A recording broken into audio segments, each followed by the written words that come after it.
is it going? I am doing very well. I am scratching my mosquito bites, but I'm doing well. I have been in Costa Rica for about 3 weeks, and I've been thinking about my YouTube channel almost every day, and there's just been so much going on and so many wonderfully exciting things to be checking out. Here I am, and it's good to be chatting with you, and I welcome you back to Growing Gringa.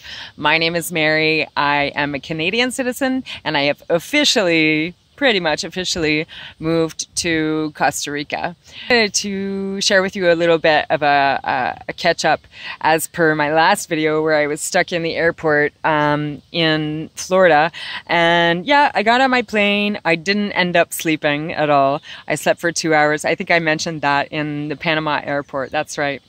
So yeah, when you arrive in the Panama Airport, actually, there's this big announcement on the plane, I think it was, that the Panamanian authorities have made it, masks are mandatory.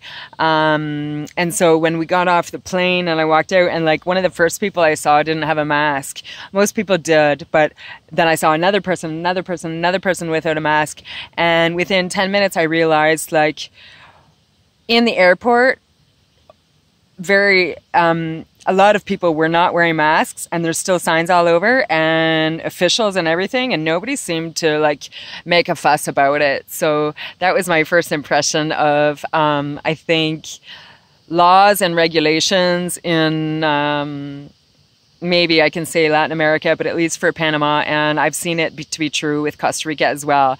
There's laws, and I think a lot of people don't respect those laws, and people don't really care, and they're just like whatever, and they don't have, it's like there's no police here.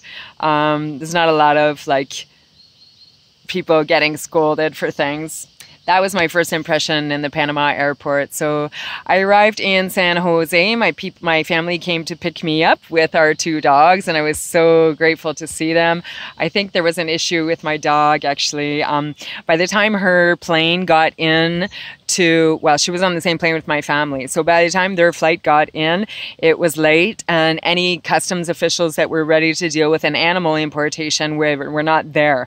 So my dog ended up getting put in a kennel overnight at not in the airport. I at the last second, hired a company, a customs brokerage that deals specifically with pets, and they have their own kind of kennel. So my dog was taken there for the night, and my family went and got her in the morning, and then after that they came back to the airport to pick up me. So I was very happy to see everyone, and I had just been so worried about my dog, you know, like, because I knew that she was going to get put in a kennel for the night because my family had spoken to me during the night. And I was just terrified that she would be kept without water or get kept in her cage. But no, the company is called petlounge.cr, CR for Costa Rica, Pet Lounge. And they, you know, I wasn't there, but I believe that they took good care of her, and they sent me pictures of her being walked around the yard and her being petted. They took her for a walk, they fed her, they took her out of her kennel, so I think she was fairly well taken care of. And a thing that I also immediately noticed from Costa Ricans compared to Canadians, or the Canadian culture as far as business is concerned, that here it's like not a big deal for customer service to go out of the way, to go over and above, you know, where in Canada I've seen like some companies would be like, no, we don't do that. And here it's kind of like the employee is like happy to serve, or if they're not happy to serve, they pretend that they're happy to serve. And yeah, so I would say customer service in a restaurant is not the same thing, but as far as business and what not goes in general, from my impression so far, is that it's pretty good customer service. So yeah, so we got the dogs and we headed to our home, our destination here. And by the time we got here, I think it was dark. And mind you, like I said, it gets dark here about 6:15 where I am.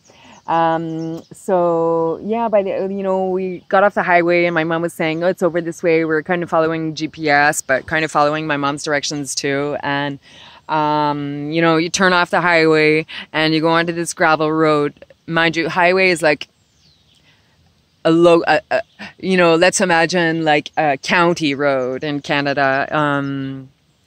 Anyways, so yeah, turn off the highway and we go onto this gravel road and turning and up and down these little hills, and made it through this little village and turning and down these gravel roads more again, and like literally going into the jungle. And I'm thinking like, oh my God, where are we going? And I was like, Mom, I can't believe like we're going in the middle of nowhere here. And yeah, after about 20 minutes, we got to a gate, and we opened the gate and we drive up this, it's actually a shared road, but there's only one other house on this road, and it was abandoned, halfway constructed. So we got up this private road, which we call our driveway, and I'm still thinking, oh my God, we're like in the jungle here, which we pretty much are. And then we pulled up to this beautiful house on a beautiful piece of property, and the amazing views, huge windows, and wow, it's really beautiful, really beautiful. It's I didn't really have any expectations in particular. I had seen pictures of the house and whatnot, but I didn't have anything formulated in my mind. It was just like I had no idea. And yeah, it's fantastic. So yeah, we are in a small village here, and another thing that I've really been feeling and noticing and trying to figure out is, you know, how the people in the village perceive us, and are they thinking like, oh no, not more white people, or like a lot of the kids very curious, you know, and just like, what are they thinking about us? And I know I shouldn't really care about what people think about me. I think it's just and I don't so much. It's just when the few times that we've gone into the village, we actually have 3 villages around us that we could access for necessities and whatnot. So whenever we go to one of these places, everyone of course looks at us, and 80%, 90% of the time they smile and say hello, but at the same time we're still thinking like, feeling really shy, and especially when I've walked into the closest village here, which is about like 5 minutes down the road walk. Yeah, in the evening, people are out socializing in front of their houses or on the street, which is literally like a really bad gravel road.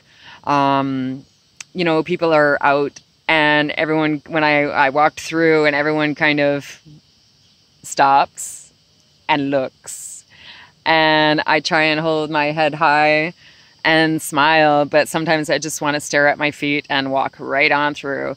And yeah, so that's going to have to be something that I am concerned about, and that I really want to learn more about, is how to integrate into the village and the community in a positive way. And what is it that I should not do? How should I behave? What is acceptable? What's not acceptable? There's been a lot of incidences where I've really been questioning, and I do have a few people that I can talk to and ask these questions, but sometimes like at the spur of the moment when you're in that situation, there's nothing you can do except for, you know, I can come back and say, hey, I had this situation, I'm not sure like how I should have been reading that. So that's been adaptation number 1 that is not completed, obviously, but working on it. Yeah, so you know, and there's been times like in the past 3 weeks that definitely many times that I've thought about my home. Did I leave anything in the fridge? Like, oh my God. You know, we were in such a rush to leave, you know, and I was like packing my bags at the last second. I'm pretty sure my mom cleaned out the fridge, but, you know, obviously there's like ketchup and mustard and stuff in there like that. But I just like, is everything okay at my house, you know? And I realized like, oh my God, my grass must be like so long. The pool must be fluorescent green. And, you know, I definitely need to get somebody to clean out the pool. But my wonderful friend has actually started weeding a little bit in my garden and cut the grass twice. So it's in good hands. But when you think about it, I'm like, oh my God, I haven't been home for 3 weeks. It's like, kind of nerve-wracking, and then I realized like I'm not going home anymore.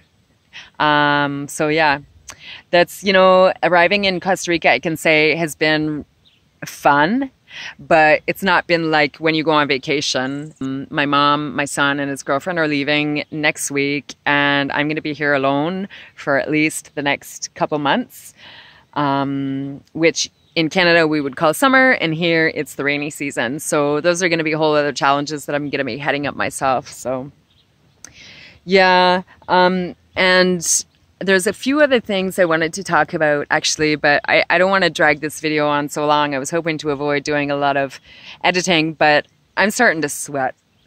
And I know I'm making a scrunchy face, so I'm thinking we're going to do a little walk and talk, let's call it.